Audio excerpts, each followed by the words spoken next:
There you go. Hey, buddy. Oh. Hey, how's it going? I'm doing good, thank you. How are you doing? Yeah, very good.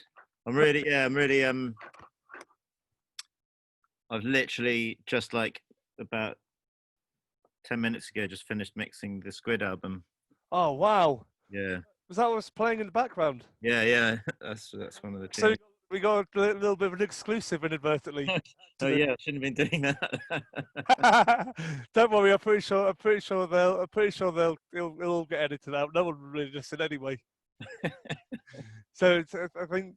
But how are you doing anyway? So I think it's the first time I've ever actually said more than just hello to you. Yeah, I know, because I've seen you at so many gigs, but never really chatted. But yeah, hi.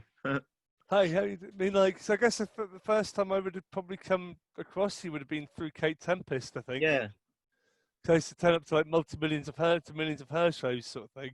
Yeah, I definitely I remember meeting you at one we did in Bristol quite early on. Yeah. Yeah. Well, to be honest, which is where I live. So it's Yeah, it's not surprising. also if someone I really like is going to visit my hometown, am I going to turn up to their show? Yes, of course. And I feel I've lost count of how many times I must have seen Kate perform. It must be at least in like 30 or 40 odd at least. Yeah, wow. But if you think about it, like kind of over the years, so I first probably would have seen her like 11 years ago, maybe. Yeah. When she was doing like Sound of Rum stuff. Sound of Rum, yeah, exactly. And then like kind of to see how it's like progressed, sort of really. Yeah. But I guess like one of the things I want to like kind of ask you about is like, how did you kind of, I guess, get into production? You know, like kind of working with people, with like some of the artists that you've worked with. Well, yeah, I mean, I suppose I didn't really know what production was. Like, you know, when I started doing stuff, it was I was just making, just making stuff and kind of, you know, it was a little bit directionless. And then I met someone who was running a label, and we started making kind of like house and hip hop and kind of just club music, making and then that became a real sort of focus to just make 12 inches and sell them. Yeah. And so I got very into recording, kind of actually making music, and then through a weird set of coincidences ended up getting signed as an artist to Virgin Records. Wow. Like as an artist who's you know, it was in the time they had quite a lot of people who were like producers, but kind of going under artist names and then getting featured. Wow. Vocals. And so I did that. The album didn't really kind of amount to much, but it did introduce me to quite a few people, and I think it was they introduced me to Sia, and I was trying to get her to do featured vocals on my stuff, and she said, you know, you got it the wrong way around. You should just produce my record. Yeah. And then you don't have to tour it. You know, then you can work with lots of different people. And so yeah, at that point, I hadn't really kind of thought about that as a career. But then she was like, yeah, I'll just come to you. We do a song, then I go off, and then you do it with someone else, and then you do it with someone else. So I started doing that. That kind of suited me better. And the other thing is that also, I guess, with production is you don't have so much the pressure of like expectation of like performance, maybe. Yeah. So I mean, it's kind of weird. It's ironic because, so I started doing that, and that was a while ago, and then subsequently, I've actually got really into the other side of it. You know, like touring with Kate, really gave me a taste for going on the road and kind of playing, and so that is, yeah, it's weird. And I've got this other band, Scotty Brains, which I love doing that, you know, and it's kind of, it's a weird, I've done it all back to front really, but I think that's the thing, is I think that it's kind of weird in that way, but then also like I actually think everybody has like an individual way of how they do things. Yeah. Anyway, because even people who've done it like supposedly the other way, they've always found themselves kind of going like, okay, what happens if we all of a sudden inverted it by doing something else right in the middle? Yeah. They invent new characters, sort of thing. Yeah. But I mean, yeah, so it must be like kind of. I guess when you're on the road with someone like Kate Tempest, I mean, like, I guess it must be like kind of really interesting, kind of like seeing almost like a family aesthetic, like on the road sort of thing. Yeah, completely. The tours that we've had have been, yeah, just so, yeah, exactly, like a family on the road. So fun, so nice. Yeah, I mean that's the thing is that at least I guess that when you're also picking and choosing people to work with, do you have like a certain, I guess like I'm trying to think of a way of how to phrase it, like kind of like a certain personality type that you work with, or is it a certain like sort of? Well, not really a type, but I definitely have to feel that I really like someone for who they are, not just because I respect their musical ability. I wouldn't work with somebody that I didn't like, even if I thought they were great. Partly, it's partly because my studio's in my house, so whoever I'm working with, kind of, it does get integrated into my family, and Because it's like in your personal space sort of thing. yeah, you wouldn't want people that you don't like in You your wouldn't, kids, especially also people who bring in like certain negative attitudes as well, Yeah, sort of thing. Because I know that um, there can be, like to a certain extent, I think there can be like pressurized kind of egos sort of thing, and it's like especially yeah. I mean, that's not necessarily an unpleasant thing. I mean, it's, like it's okay to be under pressure or to be feeling negative or low, or that. There's nothing wrong with that. But there's a kind of, I mean, I do get on with most people, so it's not. There haven't been many occasions where I've found someone I just don't like you. I'm sorry. yeah. It's the personal aspect is important. Yeah.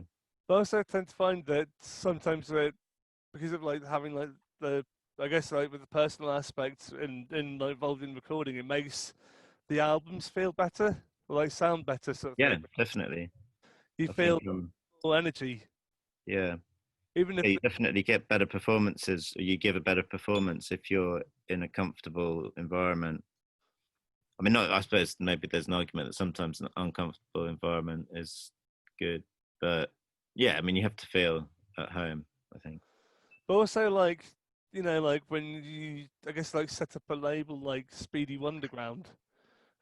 Sorry for bringing this into I guess into the conversation so early, but that must be like a I guess like 'cause Speedy Underground's done freaking brilliantly to be honest with you. It's now kind of got itself to a point where I think people will buy stuff because it's got the Speedy Underground logo on it. Yeah. You know, Well, I know for a fact that that's not true, but no, we got some left over. yeah, but But no, yeah, no, it has done really well.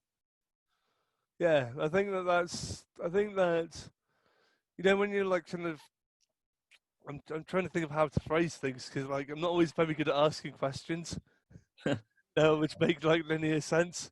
Um, but I think that whenever I think of like kind of like indie labels, I think of like people like Sub Pop and stuff like kind of I guess like the classic kind of indie labels sort of Yeah, thing, like Bella Union and stuff like that, and how they've like established themselves as like a niche sort of thing, yeah, and that because even I will find myself picking up stuff from just because it's on a certain label sort of thing. yeah, definitely. Well, that's the idea of labels, isn't it? That you kind of you're labeling something, and you're, I mean, I guess in the most basic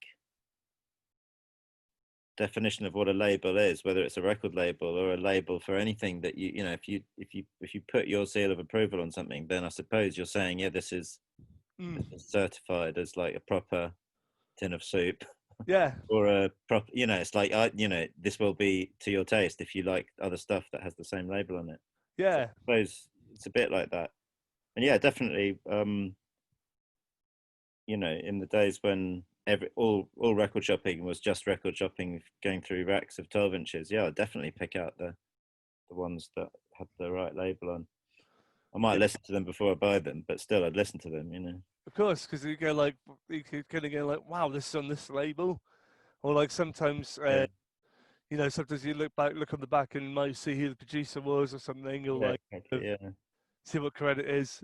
I mean, I've inadvertently found myself being labelled because like well in some ways, because like whenever I go to the Louisiana, which is one of my favourite venues in Bristol, Yeah. their wrist stamp has got my name on it. Really? It's like kind of yeah, it says Big Jeff approved That's amazing. when you go through the door. Because I've spent so many years kind of like You spent so much time there. Yeah. yeah, like That's absolutely amazing. I've seen some amazing shows, and to be honest, I do big them up a hell of a lot. Yeah. And they got a local artist to basically do a conceptual picture of me headbanging, I'm like, yeah. And then like had the words "Big Jeff approved" written on the outside of it. That's so cool. Kind of like you go through the door and you can have my name on your wrist.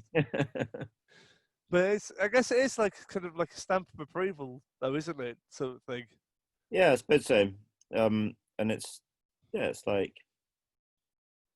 connecting things together. You know, you kind of by putting something on a label, you're kind of saying that it's part of a group that you know But also, like, shares something. you know, if there's, I mean, how do you decide what you release? Do you like kind of, is it like kind of like a committee process in between? No, it's very very spur of the moment. You know,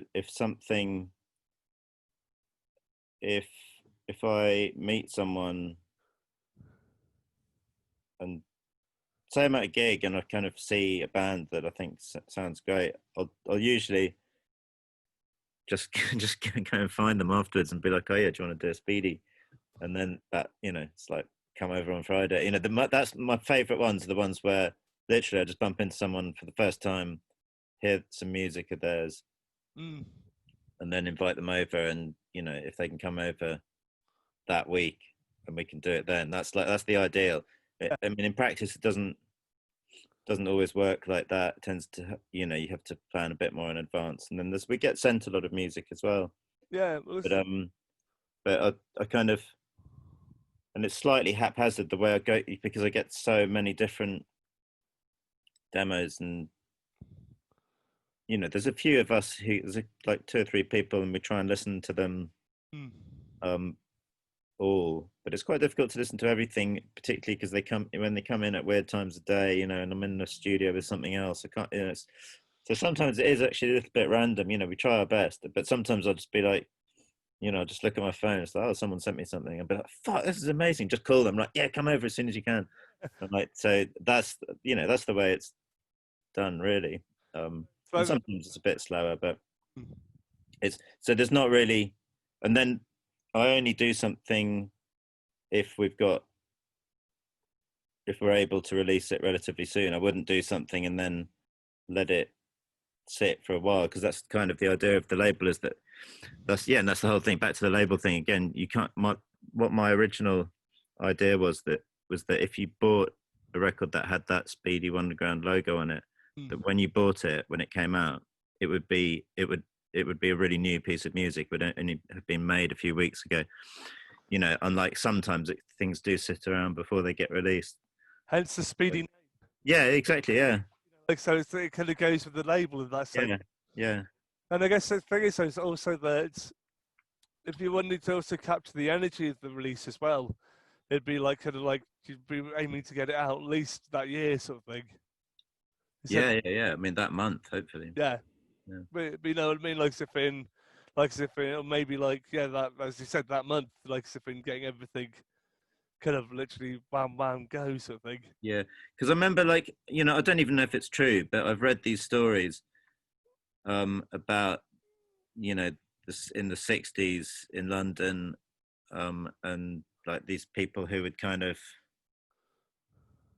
have a studio, like Joe Meek, would have a studio in Soho, and kind of people would go around and they'd make a record and they'd just mix it and they'd take it straight to the radio station on Friday, and then they would like hear it going out in the pub on Friday night. I don't really know if it's true, but anyway, that really something about that really appealed to me. So I was like trying to recreate that.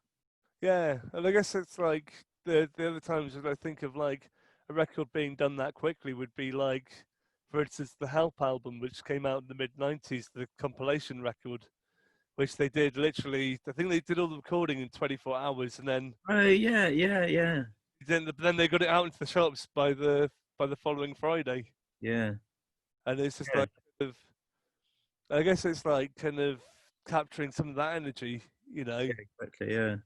I think there's sometimes, even though people go, "Oh, it's really rushed," but actually, you can capture something which, like something authentic, really. Yeah, I mean, I think there's a difference between working quickly within certain parameters and being in a rush. I don't like being in a rush, and that's the funny thing about the Speedy sessions.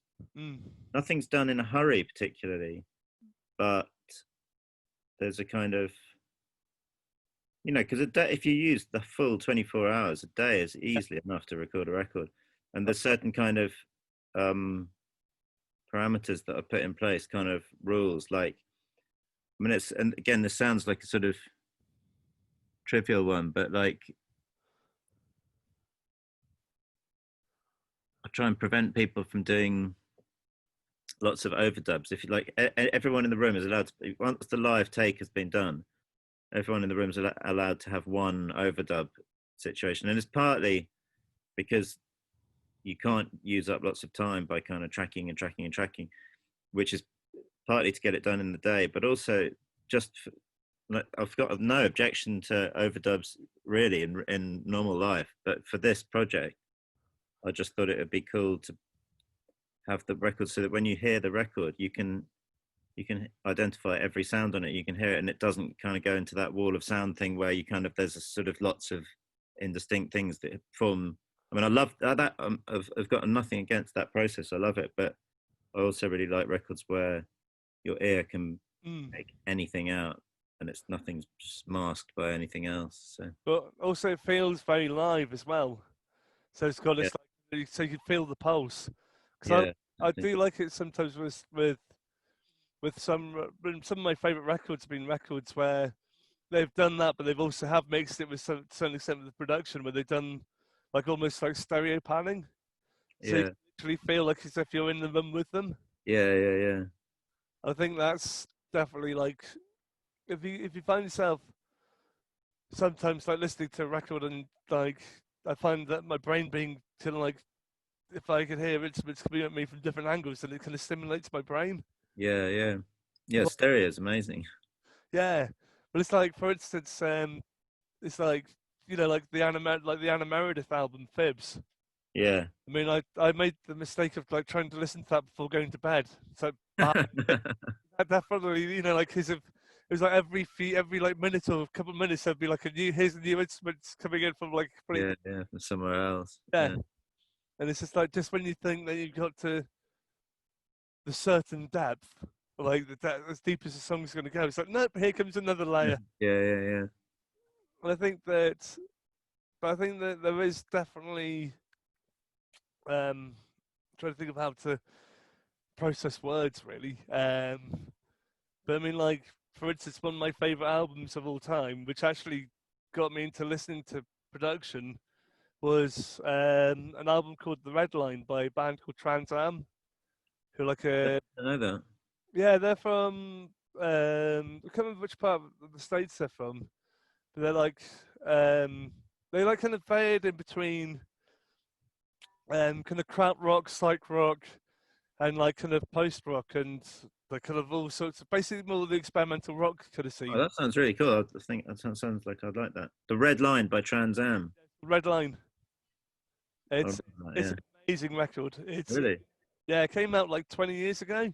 Yeah, Whilst everyone was like raving off about Kid A, like by Radiohead, yeah, I was getting my head into Trans Am because of I actually came across them because of back when I was a late teenager, I was massively into like reading Kerrang magazine, yeah, and when they used to do like proper reviews, like have like 10-page long review sections, I came across it in the small reviews, Yeah. They're giving the like a kind of the seal of approval, like the full 5Ks. It's like, right, I've got to go and track Get that. into this. Yeah, yeah, definitely. I mean, I nearly got banned from HMV because I was listening to it too long on the list about 5 times in a row.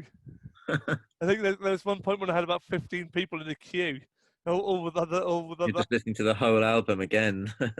Well, kind of. Well, the whole album's like an hour and 15 minutes, 'cause Yeah. it's like 20 tracks long, sort of thing. But it's like it was. I guess that they were one of the first bands to really get me into like electronics, Mm, because they were mixing like electronica but live drums, yeah.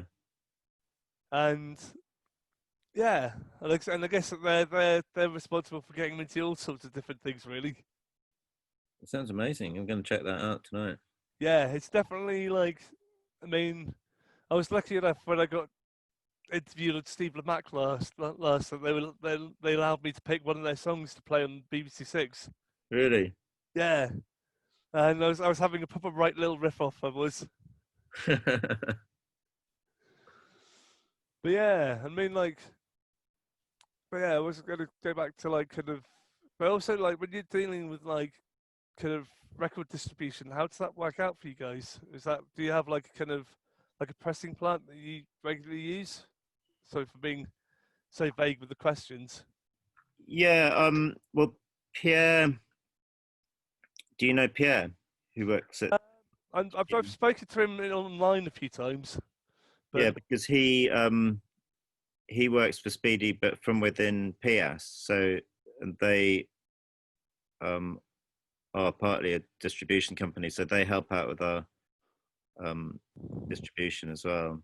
So Lexis and Pierre take care of most of that side of the label. I don't really. yeah, I'm just always in the studio. So as soon as the kind of record's been done, it's kind of it's shipped off to them, and then yeah, yeah, yeah, so they like kind of act as like a kind of here's like kind of like a distribution company like Cargo, for instance. yeah. I 'Cause suppose so. Yeah, so I used to see adverts for Cargo a lot in like the back of like music magazines, and it'd be like, right, okay, out this week we're distributing this, and this sort of thing. yeah. That's right. Yeah, I remember that. Yeah. Yeah, and you'd get a deal with you. Yeah, I remember getting P&D deals.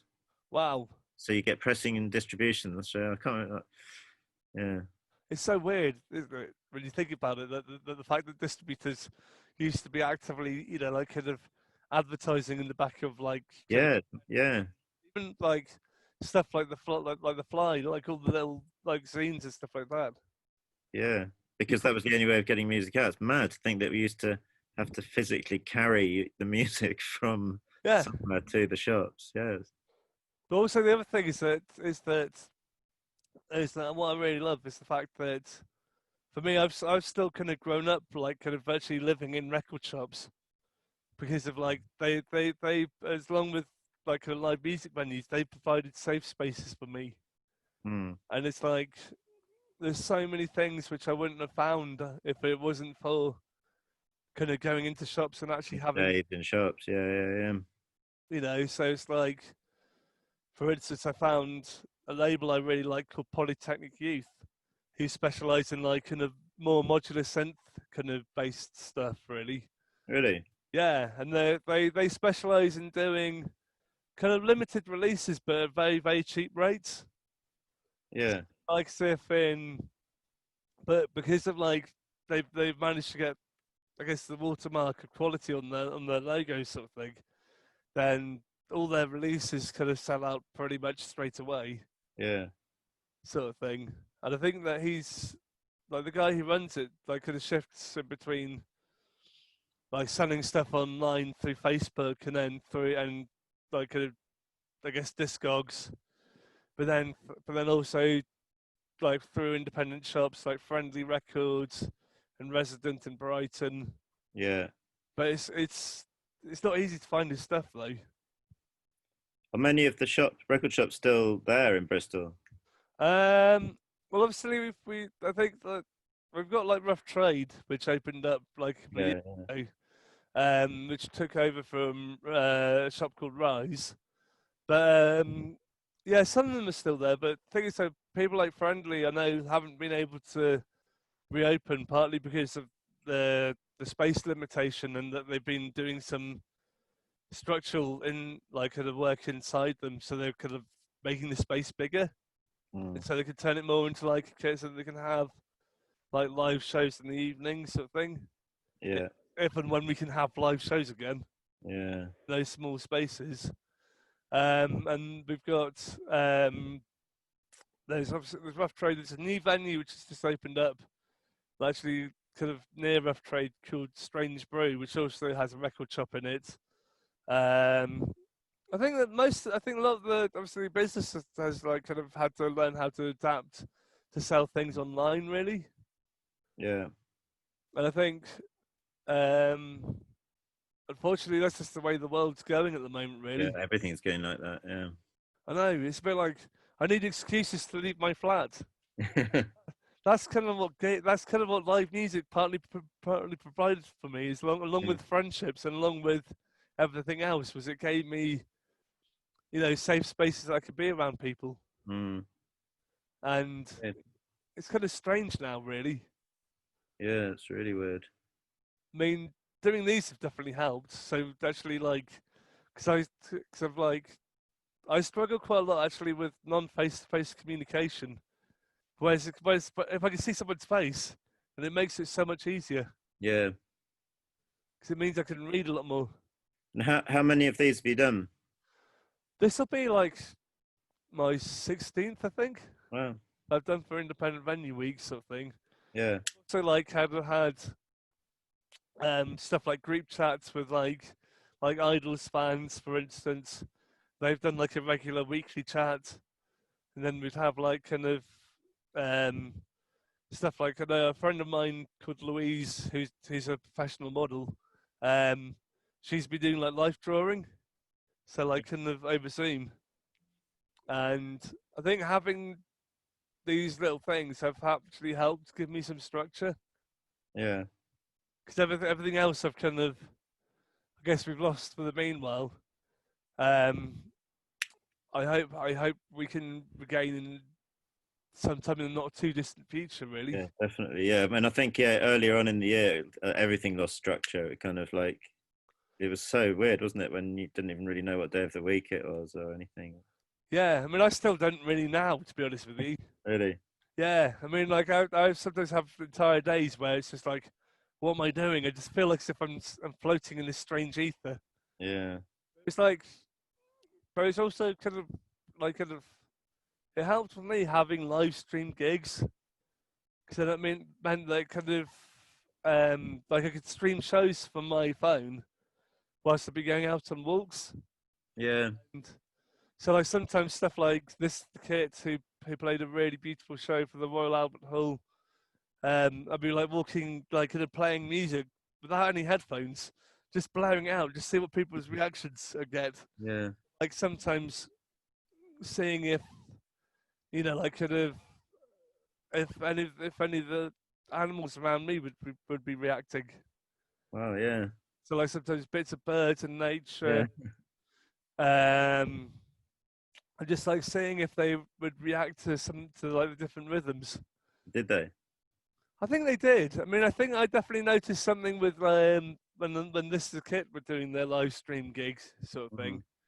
Like they definitely, I definitely felt that there was definitely a change in rhythm with some of the things. Mm. So like kind of, like for one of my walks, I was soundtracked by both Richard Thompson and then the completely opposite extreme, More Mother. If you've ever heard any of her stuff. Yeah. Yeah. So you can imagine the complete contrast. Difference. Yeah. Like serene through to like industrial kind of like face melting kind of angry hip. And which I probably would still say that she's probably one of the most punk artists I've ever met. Is More Mother. Yeah. But yeah, I also had something else to really cheer me up. Because Idols, the mum of Idols, the drummer for Idols, she's gone into knitting people. What? I've got a knitted version of me. It's Amazing. yeah. So it's like I could like sort of almost have this headbanging like sort of knitted version. Like she's even got the Crocs on there. That's incredible. Yeah, it's because of because I had my birthday fairly recently. Yeah. So like several of the people who run the AF gang, which is like the Idols fan kind of Facebook page, Yeah. they basically kind of gave her the money to basically, yeah, to do a knitted version of me. Because there'd be versions of like other gang members. Yeah. Like, there's a guy called Simon Mason who's like the Scottish version of me. He's like Scottish, less hairier, but massive, but a bigger beard. And he's He got one as well. oh yeah, Yeah. he's definitely got one. But he's like if people think of he's like kind of I'm not quite sure how to explain it, but he is literally the Scottish version of myself.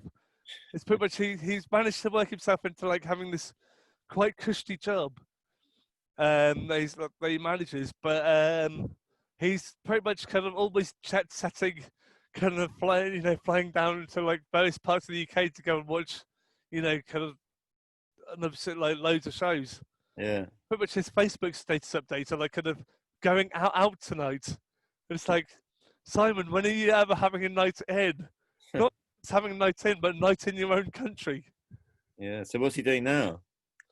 Actually, I haven't spoken to him for a little while, but I know that I think obviously at the moment he must be obviously. I think he's back at work because obviously like yeah, it's really weird because I think Isn't Scotland really kind of locked down at the moment? They're not letting anyone go out at all, are they? yeah, I don't know. I find that really hard to be honest with you. Yeah. If if if we had to go to that level of lockdown again, Yeah, I hope we don't. I hope we don't either. I mean, like we've been lucky in Bristol, as if in the West Country hasn't been that badly affected. Yeah. That's partly because we've got crap public transport system, kind of like going past Bristol. Let's face it, it's almost like as if everything stops there. It's just like, okay, do you want to go down to Exeter? Okay, Plymouth. It's like, really? But then if you think about it, I guess we've got less industrial cities there, haven't we? Yeah, it's the industry. It seems to be worse in areas where there's more kind of manufacturing, and I don't know why. Maybe there's more people work in closer proximity or something. I think it's like denser populations. Yeah, yeah. Because I think But that, although it wasn't too bad in London, which is like really dense, but it didn't seem to be that bad. But I reckon that's because people are less, they're working more. Maybe they're able to work at home more. There's more office-based work, or yeah, yeah. that's what I think as well. Is I think that, I mean, I know loads of people who are working from home and they're actually probably happier working from home because they're actually allowed to be more productive because of less time Yeah, constraints. And also, like, sometimes they're also saving a lot more as well because if you think about it, the costs of public transport and stuff like that. yeah, and saving time as well. I mean, like commuting to work takes ages. Yeah, Quite a short distance. Most people have to go and spend an hour getting there. or longer even Yeah, sometimes. Like, it's an hour getting there and at least an hour getting back or something. yeah, Think about it, that's like 2 or 3 hours out of their day, yeah, which they could probably be spending with their family or spending, kind of doing or reading or doing something else. Yeah, leisure activities or like kind of like gig going. yeah, But I think that also in Bristol I've been fairly lucky because they've been doing socially distanced gigs in yeah, the venues, so I've been finding myself taking advantage of those. yeah. I So mean, yeah, there've been a few here as well. The Windmill, they've been doing good ones at the Windmill. oh, that's a great venue, the Windmill.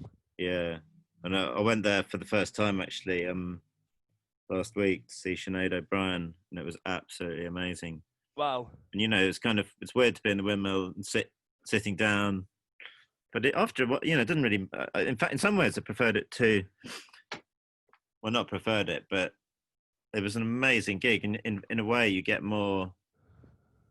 more able to concentrate on the Mm. music, particularly something like that where there's a lot of lyrics to listen to, and it's actually really nice to just sit down and watch it really intently and listen carefully. Yeah, I got to see her on the Independent Venue Week tour, like when I was kind of touring for them back in January now. Mm, The first time I actually pretty much travelled the UK, and I saw her and Egyptian Blue yeah, uh, together in Leicester, actually. yeah, And yeah, it was a great gig. But I remember being like kind of it's like really weird how it's just different atmospheres from town to town, really. yeah. Do you ever find that whenever you've been touring at all? That you What notice? difference in different places you go to? Yeah, yeah, completely. And particularly when you get outside the UK, Yeah. the kind of just the way that people are in different places. Um, that's what's nice about it, Mm. because you don't always know what to expect.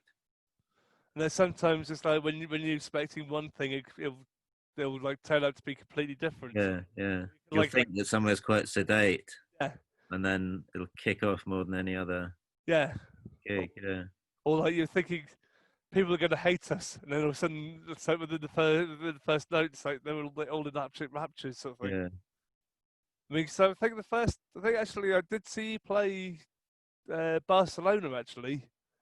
Oh, In were you at the Sala Apollo? yeah, Yeah. Oh my God, I was actually just thinking that was one of my favorite. It was one of my favorite days because it was just I don't know. Everyone was so kind of. There was a really sort of harmonious feeling with the mm, band, and we got there, and the people in the venue were so nice, and they just they were really taken by how well everyone got on in our party, and they really wanted to kind of hang out with us, and they took us out after. Oh, it was such a good night. Really, it was one of my favorite ones. it's such a really like the people who work there are really sweet. Yeah, I really, really. remember like 'cause I remember it's like you guys and an Australian band called Nosy Yeah, yeah, night. Actually, to be honest, I think Nosy would be the kind of band I could imagine doing a Speedy Underground. yeah, yeah. Actually, Remember, I like them. Yeah, yeah, I think they were on just before you, weren't they? Or just was it just afterwards? I think. I can't remember. I remember it being late, and I can remember my head feeling very blurry the next day. And then like I did my usual thing where because I find myself kind of like going back to my apartment at 6 in the morning for my brain to start work, for my brain to wake me up at like 10 o'clock in the morning. Go right, you're Yeah. gonna watch your first band.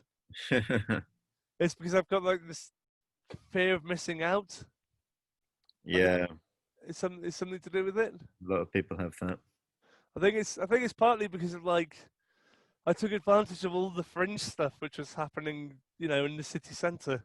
Yeah, Partly because I'd be like, okay, there's this weird band from like Poland or from like from like kind of I guess Thailand or like somewhere from out from yeah, like some weird, not necessarily weird, but like, oh yeah, I want to see what like Thai kind of like post punk would be like.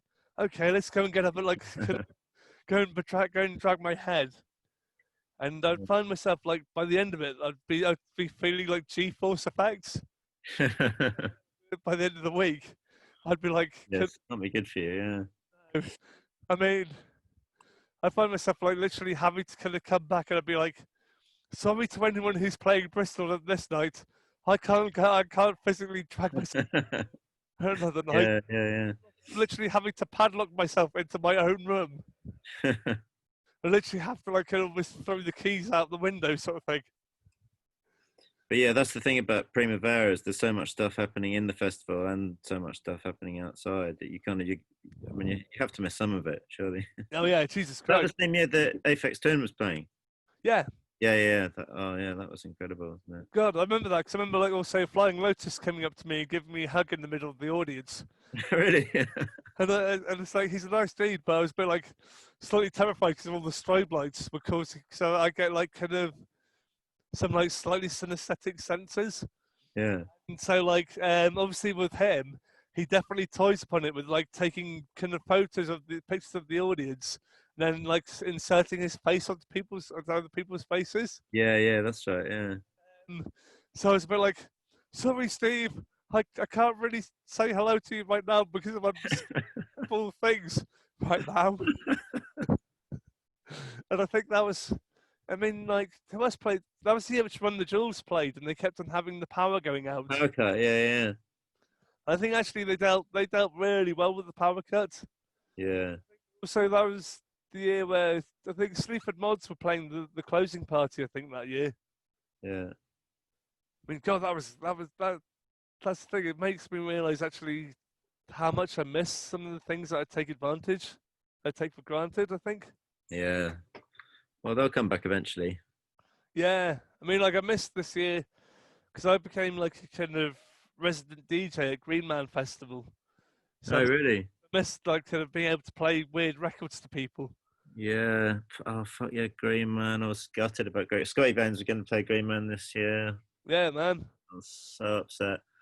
Last time. Anyway, best not to think about all that.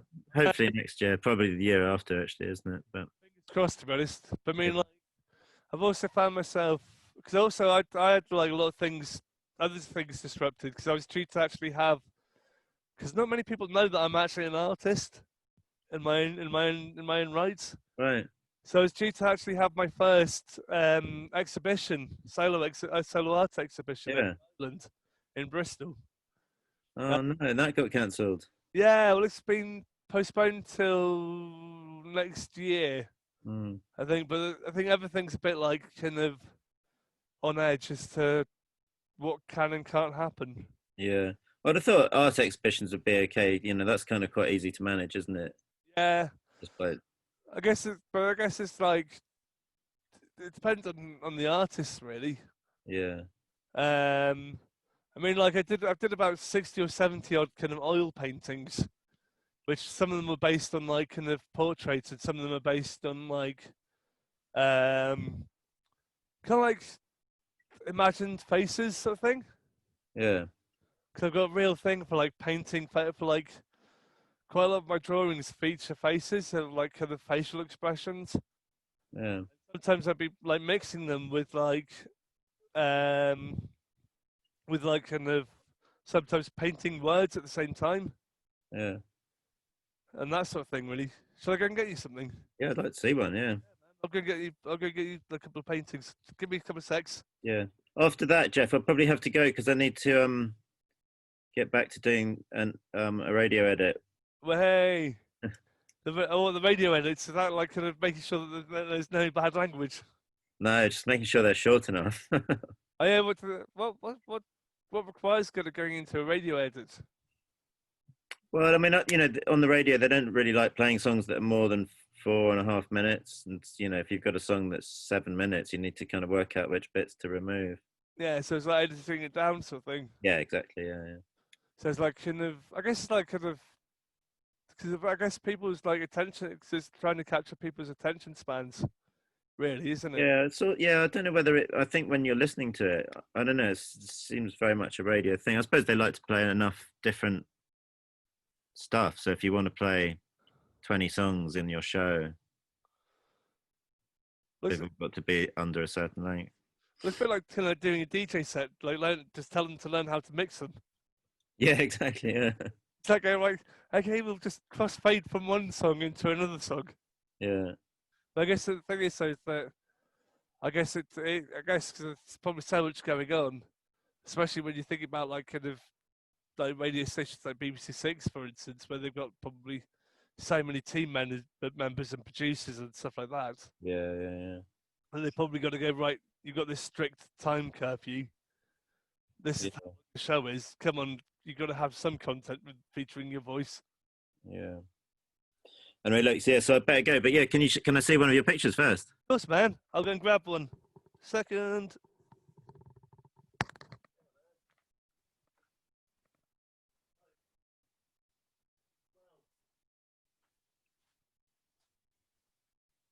This is a self-portrait I did of myself.